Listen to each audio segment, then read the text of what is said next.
Hello friends, welcome to my YouTube channel. Friends, आज हम child health nursing में baby का ग्रोथ एंड डेवलपमेंट टॉपिक पर discuss करने वाले हैं। तो फ्रेंड्स, ये वीडियो थोड़ा लंबा ज़रूर बनेगा, लेकिन आपके लिए बहुत ज़्यादा इम्पोर्टेंट रहेगा। इसमें आपके सभी डाउट क्लियर हो जाएंगे कि बेबी का जो वज़न है वो जन्म के समय कितना होता है, फिर डबल कितना हो जाता है, किस उम्र में डबल होता है, किस उम्र तक आते आते बेबी का जो बर्थ वेट होता है वो 3 गुना हो जाता है, एवं इसी प्रकार से बेबी की जो हाइट होती है वो किस उम्र में डबल हो जाती है। क्योंकि इस टाइप के क्वेश्चन जो भी नर्सिंग एग्ज़ाम होते हैं, किसी भी प्रकार की एग्ज़ाम हो, उसमें पूछे जाते हैं। तो इससे बहुत से क्वेश्चन अराइज भी होते हैं। तो आप वीडियो में लास्ट तक बने रहिएगा। तो चलिए स्टार्ट करते हैं। ग्रोथ का अर्थ क्या है? तो ग्रोथ क्या है? ग्रोथ का अर्थ है ऊतकों के माप या वजन में कुल बढ़ोतरी होना। क्या कहलाता है? ग्रोथ कहलाता है। इसी प्रकार से डेवलपमेंट क्या होता है? तो डेवलपमेंट का अर्थ होता है कि किसी कार्य करने की क्षमता में बढ़ोतरी होना। क्या कहलाता है? डेवलपमेंट। जैसे कि एक उम्र के साथ साथ बच्चे को उम्र के हिसाब से जो कार्य करना चाहिए, यदि वो कर रहा है, यानी कि बच्चे का डेवलपमेंट सही हो रहा है। इसका अर्थ है कि बच्चे के द्वारा विभिन्न कार्य सीखने की क्षमता या कार्य कुशलता कैसी है, ये मेज़र किया जाता है, जो कि डेवलपमेंट कहलाता है। अब इस प्रकार से ग्रोथ डेवलपमेंट पर असर डालने वाले कुछ कारक होते हैं जो कि ग्रोथ और डेवलपमेंट पर इफ़ेक्ट करते हैं। तो ये भी हम देख लेते हैं, क्योंकि मोस्ट इम्पॉर्टेंट पॉइंट्स हैं। जैसे कि फर्स्ट होता है जेनेटिक कारक होता है। क्या होता है? जेनेटिक इफ़ेक्ट होता है। और सेकंड होता है एनवायरमेंटल इफ़ेक्ट। तो सबसे पहले हम देखते हैं जेनेटिक इफ़ेक्ट क्या है। तो इसमें आता है, फर्स्ट है फिनोटाइप, सेकंड है सेक्स, और थर्ड है जेनेटिक डिसऑर्डर। तो वन बाय वन हम देख लेते हैं। फर्स्ट है फिनोटाइप। ये भी क्या करता है? बेबी की ग्रोथ और डेवलपमेंट पर इफ़ेक्ट करता है। जैसे कि फिनोटाइप का मतलब है कि लंबे माता पिता के बच्चे भी लंबे होते हैं एवं छोटे कद के माता पिता के बच्चे भी छोटे होते हैं। तो इस प्रकार से जो होता है वो जेनेटिक इफ़ेक्ट होता है। और इसी तरह के बच्चे का दिमाग भी माता पिता के दिमाग पर निर्भर होता है, डिपेंड करता है। जैसे पेरेंट्स का ब्रेन काम करता है, उसी प्रकार से उनके बच्चों का भी दिमाग काम करता है। सेकंड है सेक्स। लड़के अधिकतर लंबे एवं भारी होते हैं लड़कियों की तुलना में।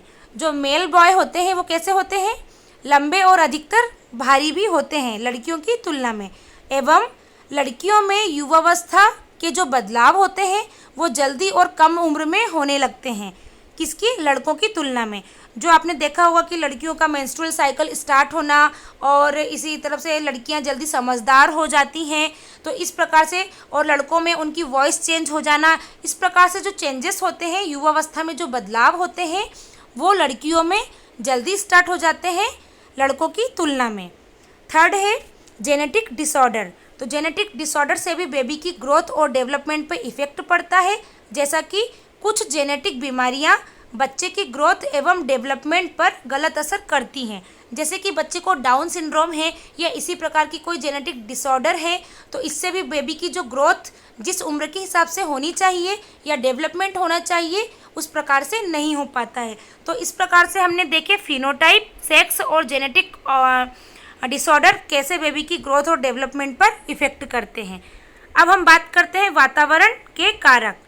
फर्स्ट हमने देखा जेनेटिक इफ़ेक्ट, अब सेकेंड है एनवायरमेंटल इफ़ेक्ट। तो इसमें भी 2 टाइप्स होते हैं, गर्भाशय के अंदर और सेकेंड है जन्म के बाद, मतलब इंट्रा यूटेराइन और एक्स्ट्रा यूटेराइन। तो फर्स्ट हम देखते हैं गर्भाशय के अंदर। यदि माँ कुपोषित है तो बच्चे की ग्रोथ गर्भाशय के अंदर कम हो पाती है। यदि माँ को पोषण कम मिलेगा, माँ खाना अच्छे से नहीं खाएंगी, तो उनके अंदर जो फीटस ग्रोथ करता है वो कैसे होगा? वो भी, उसका जो वजन है वो भी अच्छे से नहीं बढ़ पाएगा, उसकी ग्रोथ भी अच्छे से नहीं हो पाएगी, जिसके कारण बच्चे का साइज़ छोटा रह जाता है। एवं गर्भावस्था के समय यदि माँ को कोई बीमारी या कोई संक्रमण हो जाता है तो इसके कारण भी बच्चे की ग्रोथ कम होती है। और कुछ दवाइयों के गर्भावस्था में प्रयोग करने से बच्चे की ग्रोथ पर भी गलत असर पड़ता है। तो इस प्रकार से जब बच्चा माँ के गर्भाशय में रहता है और उसकी ग्रोथ होती है, तो कुछ ऐसे कारक होते हैं जो कि बच्चे की ग्रोथ होने पर प्रभाव डालते हैं। जैसे कि यदि माँ कुपोषित है, खाना ठीक से नहीं ले रही है, या उन्हें किसी प्रकार का संक्रमण है या कोई बीमारी है, जैसे हाइपरटेंशन भी हो सकता है, डायबिटीज़ भी हो सकती है, कैंसर हो सकता है। ऐसे कोई भी यदि संक्रमण या बीमारी है तो वो भी बच्चे की ग्रोथ और डेवलपमेंट पर असर करता है। तो जब बच्चा गर्भाशय में होता है तो उसकी सिर्फ ग्रोथ पर इफ़ेक्ट पड़ता है। सेकंड वन है जन्म के बाद। तो बच्चे की ग्रोथ पर निम्न कारक असर करते हैं, जैसे कुपोषण, एनीमिया, विटामिन की कमी होना, किसी प्रकार की चोट लग जाना या संक्रमण हो जाना, परिवार का जीवन स्तर, घर का वातावरण और खाने पीने के तौर तरीके इत्यादि। यानी कि जब जन्म के बाद बच्चे का ग्रोथ और डेवलपमेंट स्टार्ट होता है तो बच्चे पर कौन कौन से कारक असर करते हैं, जैसे कि कुपोषण, बच्चे को यदि अच्छा खाना नहीं मिलता है, कुपोषण की वजह से भी बच्चे का ग्रोथ रुक सकता है। एनीमिया हो जाना या विटामिन की कमी हो जाना, जैसे कि विटामिन ए की कमी हो जाना, विटामिन बी, विटामिन सी, इस प्रकार से यदि विटामिन्स की भी कमी हो जाती है तो बेबी के ग्रोथ पर असर पड़ सकता है। और किसी प्रकार की चोट लग जाना या संक्रमण हो जाना, जैसे कि बच्चा बार बार बीमार हो रहा है, उससे भी किसी बीमारी ने घेर लिया है तो उससे भी बच्चे की ग्रोथ रुक सकती है।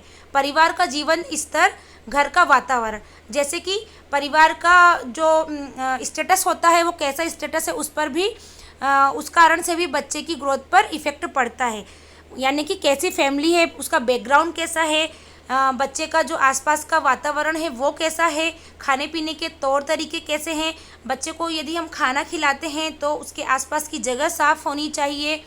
तो इस प्रकार के जो भी कारक होते हैं ये बेबी की ग्रोथ और डेवलपमेंट पर भी इफ़ेक्ट करते हैं।